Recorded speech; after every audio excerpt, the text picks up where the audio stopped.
A'udzu billahi minasy syaithanir rajim. Bismillahirrahmanirrahim. Tabarakalladzi biyadihil mulku wa huwa ala kulli syai'in qadir. Sungguh merdu lantunan ayat suci Al-Quran yang dilafazkan oleh Zainal Arifin. Salah satu santri tunanetra asal kota Bandung, Jawa Barat ini baru berusia 19 tahun. Namun Zainal mampu menyandang status sebagai santri tahfidz yang menghafal 28 juz Al-Quran. Di pesantren tunanetra Sam'an Darussudur inilah para santri penyandang tunanetra belajar mendalami ilmu agama, mulai dari tahfidz Al-Quran hingga bahasa Arab.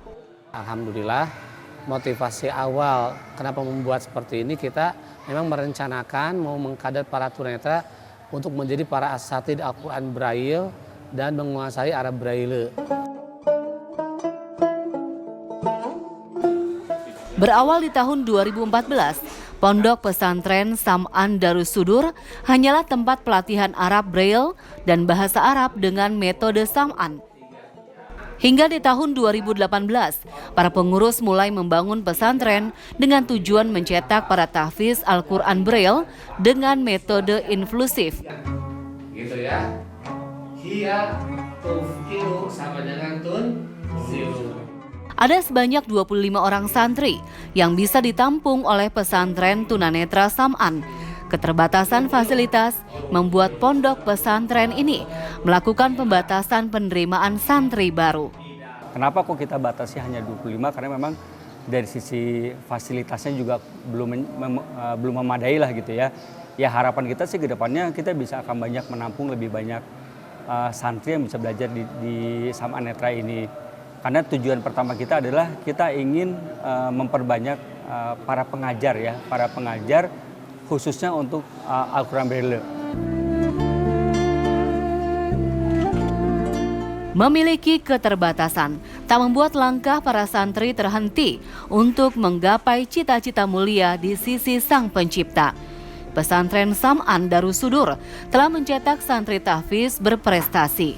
Bismillahirrahmanirrahim. Wahyu Widati santriwati asal Kebumen, Jawa Tengah ini juga memilih mondok di pesantren Sam'an Darussudur. Perempuan berusia 26 tahun ini mengalami penurunan penglihatan hingga akhirnya menyandang status tunanetra.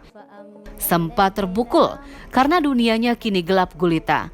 Wahyu Widati mencari cahaya penerang melalui Al-Quran.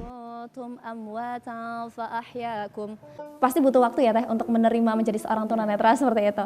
Cuman waktu itu karena berpikir apa yang perlu saya lakukan gitu, dan waktu itu ada referensi mungkin di radio gitu kan. Itu tuh mendengar ada tunanetra juga yang ternyata tetap bisa beraktivitas kembali gitu.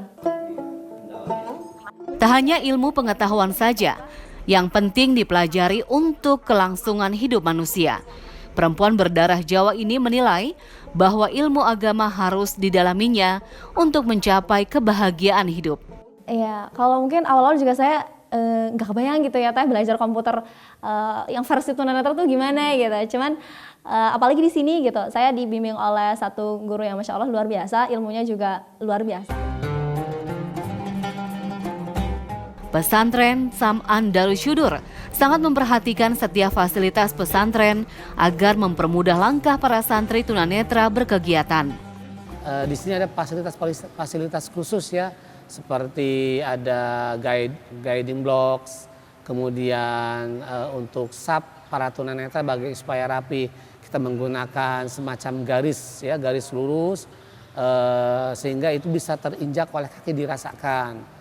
Jadi yang sifatnya physically betul-betul akses untuk para tunanetra di sini ini.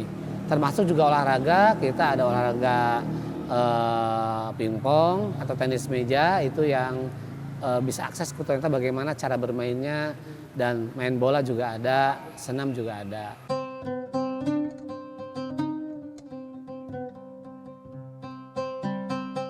Para pendidik dan santri tunanetra di pesantren Sam'an Darussudur memerlukan waktu untuk beradaptasi dengan lingkungan serta suasana belajar. Dengan keluasan hati, para pengajar membimbing para santri mengenal huruf Al-Quran Braille. Sebelum kita memasuki ke belajar Braille harus mikir segala macam gitu. Kita bangkitkan dulu kesadarannya gitu ya. Kita pulihkan dulu istilahnya tuh ingatannya lah gitu ya, mentalnya ya betul. Jadi ketika dia mengalami tunanetra pasti kan shock gitu ya, mentalnya drop gitu kan. Nah setelah kita bangkitkan dulu, kita pulihkan lagi sehingga timbul lagi percaya dirinya. Nah di situ baru sedikit-sedikit kita perkenalkan huruf Braille dan apa manfaatnya bisa belajar Braille. Kemudian juga kalau metode belajarnya sih nggak ada bedanya ya dengan tunanetra dari lahir gitu. Pesantren gratis ini memiliki tujuan mulia bagi para santrinya. Kelak santri tunanetra bisa bersaing hidup secara mandiri dan mendapatkan peluang yang sama dengan lainnya. Kami juga memberikan peluang bagi para muhsinin atau muhsinat supaya menjadi bagian untuk melahirkan para tahfidz tunanetra, melahirkan para trainer Al-Quran Braille, maka supaya mereka juga para tunanetra konsentrasi baik menghafalnya, tidak terganggu dengan berpikir harus membayar dan seterusnya, maka mereka tidak dipungut biaya.